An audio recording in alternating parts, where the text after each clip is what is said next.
Trump version 2.0. You and I both got hit up. I mean, I got hit up on this when I wasn't even supposed to be talking. I was supposed to be talking stonks and earnings, and they threw out the new administration. So Dan, what are your thoughts? Yeah, I mean, this one could go long. I'm going to try to kind of keep it short because I'm committed to finishing this podcast on time. But first thing I say is everybody that kind of has an assumption of what the administration is going to mean is I think everyone needs to take a breath. I really do. I mean, I know we're hearing about appointments. People are emotional. We're charged about things. I want to talk about more about tech and the economy because a lot of people, we're talking about tariffs. We're talking about trade issues. They're talking about, regulation and taking down big companies and, Trump's threats to TSMC, a lot of that kind of stuff that's going on. And my personal take on all of this is everyone needs to take a step back and think about what is Trump going to want this second term presidency to reflect, when it's over. What's the legacy going to be? And my take is the legacy is Trump wants to be pro-business, pro-growth, pro-stock market, and pro-technology. He doesn't want to be the president that took down the U.S.'s biggest tech companies through some regulatory teardown. I mean, of course, they're going to have an SEC and an FTC that might potentially keep tabs on what companies are doing. He's not going to want to be the one that took and slowed down the innovation around AI. So, for instance, all the companies, the Mag 7, you've got what's going on in Taiwan with TSMC. You've got startups like Palantir in defense. A healthy market, by the way, S&P has double-digit % weight from just 7 companies, mid double digits at this point. He's going to want those companies to be successful, those companies to be growing. He's going to want the stock market to be up double-digit percentages from the time he comes into office to the time he leaves office. So when a lot of people are kind of like, he's going to tariff everything, and it's going to crush this business. I think a lot of it's posturing, and I think, by the way, a lot of things he said, everybody knows by now. If you believe that any candidate has been genuine in all of their campaign posturing, then it's not partisanship anymore. You've just lost your damn mind. These people say things, they test things, they throw out ideas, and they kind of see what sticks, and then they run with them, like taxing unrealized gains, big tariffs on everything that gets shipped out of a country. I think he's going to be attentive to U.S. jobs, manufacturing jobs here. I think he's going to push for more leading edge semiconductor production here. Will he change the CHIPS Act? Well, maybe he'll get the money flowing because honestly, it's been a disaster in that capacity.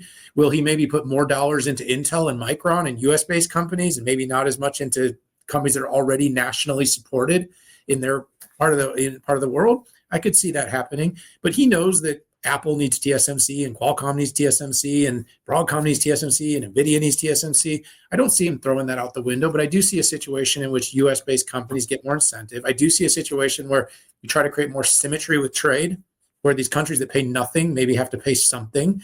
I do see a very pro lower taxes, business growth, market growth. So I'm not going to say I'm a Super Bowl, but I think Trump is a guy that wants to leave a legacy of a strong economy and a strong stock market as the indicator. Therefore, all his decisions will be made in the shadows or with those things in mind, Pat. So that's what I think. Yeah, Dan, that was great. And we don't always agree on everything, but I agree on pretty much everything you said. But I describe it slightly different in that with Trump, everything's a negotiation. Okay. He is not going to be the guy that wants to tank the tech stock market. And if you look at tech as a percentage of the overall market, it's absolutely obscene. And also, knows that that's into 401ks and regular people's savings accounts. So do not see that happening. I mean, you want to put a 40% tariff on an iPhone. Okay, well, guess what? That $3 trillion valuation plummets, right? And there's no pragmatic solution for that. There really isn't. You need Apple requires 1 million workers, so many workers that China imports workers from Indonesia to live in China. Okay. It's just, it's not going to happen in Mexico. I mean, Apple's trying to move some of its manufacturing to Vietnam, India. Right?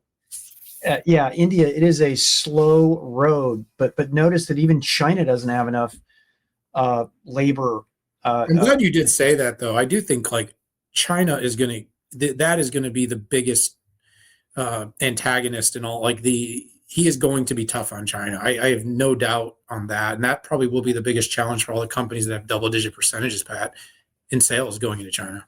Yeah, I think when it comes to TSMC, he's going to be saying, "Listen, we spend this much money a year protecting your island, and I don't understand why we would give you a cent to do that. Maybe we just shift that money, somewhere else. But in the end, it's incentivizing TSMC to build more chips onshore.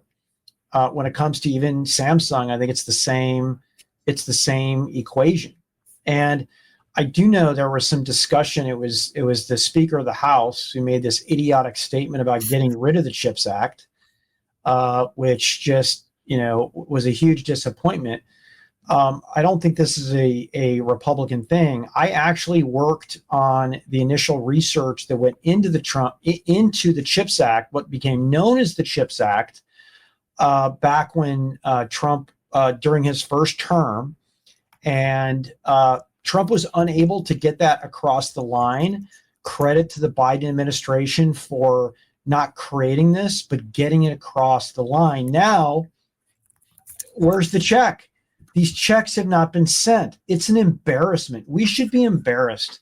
Yeah. What a lot of people think is that it's a giveaway. Guys, look at the case studies from upper New York, where the state of government gave special tax treatment to companies like IBM, and now they're giving it to Micron. They gave it to Global Foundries as well. But what happens is you need to realize that to support a foundry, there's 1,000 companies that are required to wrap around, build the shell, bring in the equipment, put up power plants, put up water reclaim apparatus, and then all of the different, whether it's the fobs going through with robotics, whether it's all of the equipment. Laser beams.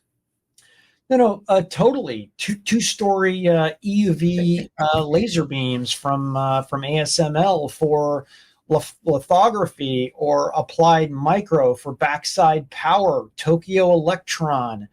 I mean, it's just, and every study that happened in New York said that it was a net gain. The tax on the workers and the companies that build this paid off in 4 years.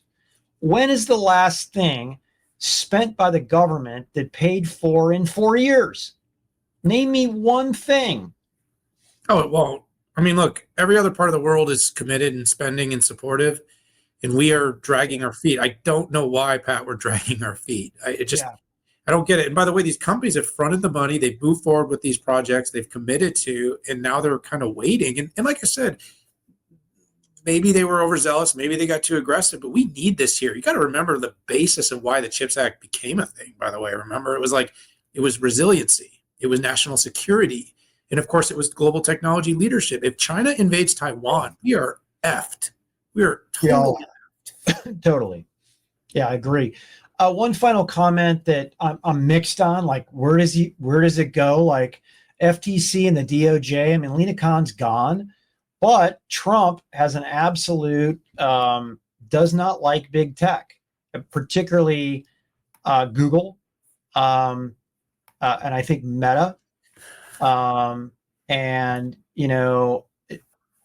I just don't think that there's going to be no scars on that one when he's done. Yeah, I got super mixed feelings too on that one, because like if he takes them down, they weight so heavy on averages. The legacy is that conflict of basically harming the market, but doing what he believes. And I think he's at the very least going to push them to fix the algorithms. So, let me tell you why I don't think he touches Microsoft or AWS is national security. And where I think that Google and Meta are not necessarily, interestingly enough, Meta did the national security thing. Is there a correlation? I Or don't will know. Will Apple continue to go unscathed? That's another God. The Yeah. most obvious antitrust case of all of them is the damn app store. Totally.